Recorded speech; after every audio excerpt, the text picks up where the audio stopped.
Carter has it for ahead of the pack. Carter gave it to the trailer, and Whitaker will throw it down. We're tied. Was that Whitaker, man, Ryan?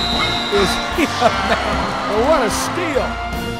Hi, everybody, and welcome back to ESPN.TV. It's our final week of our 5A Boys and Girls Top 10 rankings here at CET Sports. The reason being, by the time we talk to you coming up next Monday, the playoff brackets will be out and released, and certainly want you to join us again next week. Just because we're not doing our top 10s doesn't mean we won't be right back here at ESPN.TV, as we'll break it all down for you coming up next week. But still 1 week left of the regular season, and well, Marty, I'll tell you what, before we get to the top 10s, let's take a look back. Saturday afternoon at the Thunderdome, Denver East, Montbello, Rudy Carey going up against David Carey, packed house, and it was hands down the best game of the year. Isaiah Cooper, the game winner at the buzzer. Yeah, well worth the trip, right? You know, going to the Thunderdome, like you said, it's jam-packed. Got the drum corps banging away, cheerleaders flipping all over the place, and as you mentioned, you know, the kids put out a serious game.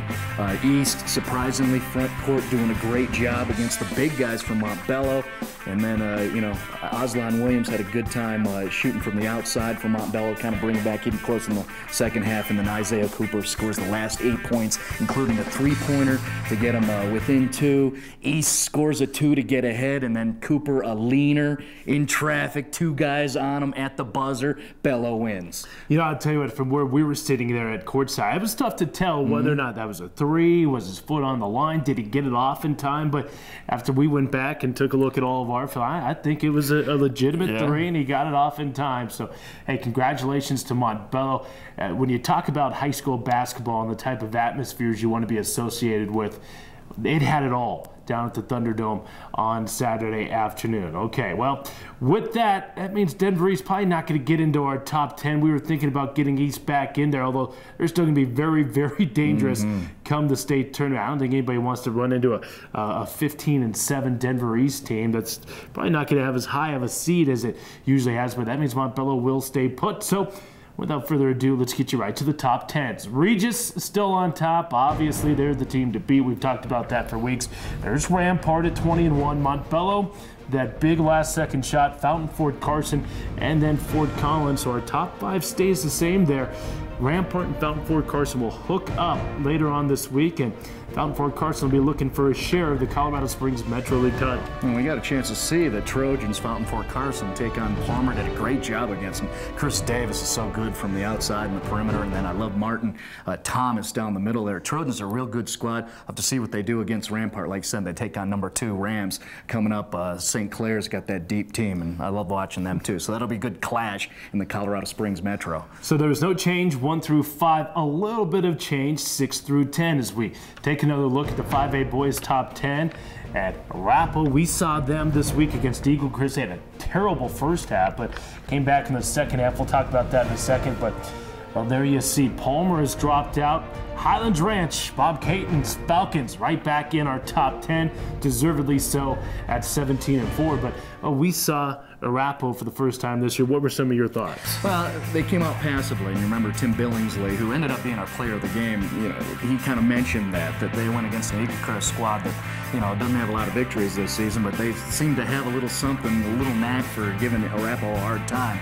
Eventually, Arapahoe's defense, they always bring that, so that kept them in the game, and then slowly but surely that three-point shooting, which they absolutely depend on, started coming into life there, where Coker hit a couple and then Billingsley kind of opened up things a little bit. Arapahoe got it done. They had to fight and grind it out, but they got it done. You can see, though, a couple of things that might concern them as we get into the playoffs. Got to hit the threes, got to play great defense, got to stay in front. So Arapahoe goes to 18-3 now. They're sitting at 11-1 in the Centennial League. They still have Grandview, who's at 9-3. So technically, a loss against Grandview, and then if Arapahoe loses another one, Grandview still could get a share of that Centennial League title. But I think Arapahoe probably has that one fairly well in hand. We also saw Lincoln this week against Denver South. Our thanks to Denver South letting us come out to their Pack the House night. Dominic Williams goes off for 36 points. It was the best individual performance we've seen out of any team in the state. Again, they lost earlier this week to Montbello by 3. It was a game in which they were leading in the final minute.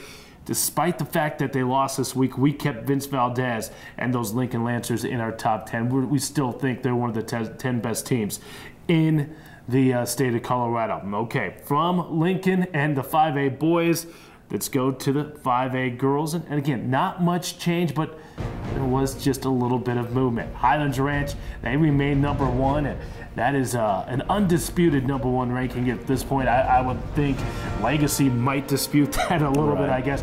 Monarch, they have won 10 straight. They stay in there. We saw Denver East and then Grand Junction Central moves up. Thunder Ridge dropping all the way down to number 8. They lost to Regis and Highlands Ranch here this week. But you look at some of those teams up there. We saw Denver East against Montbello on Saturday afternoon, the girls' portion of that doubleheader at the Thunderdome.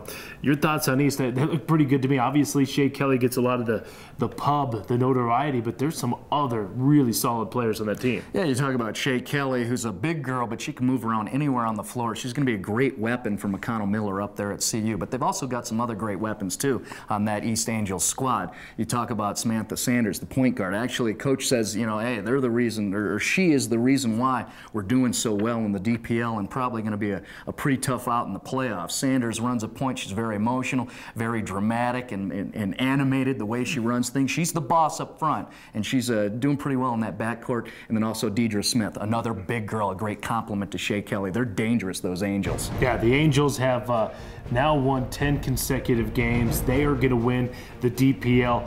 You see Cherry Creek down there at number 10 as Missy Steck's team checked in last week, and they're another team that's on a roll. They will take on Mullen later this week. Of course, Mullen in Class 4A. They will take on Mullen later this week for the Centennial League Championship. That is the big game in the Centennial League coming up here this week. Well, Marty, it's hard to believe.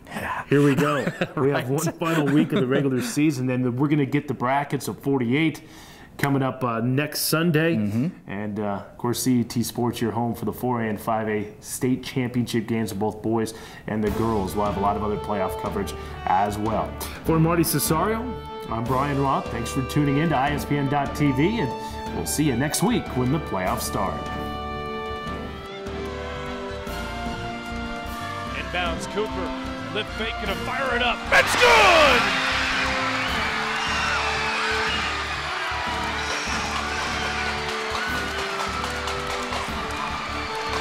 61-60, and Montbello on the last second shot by Isaiah Cooper.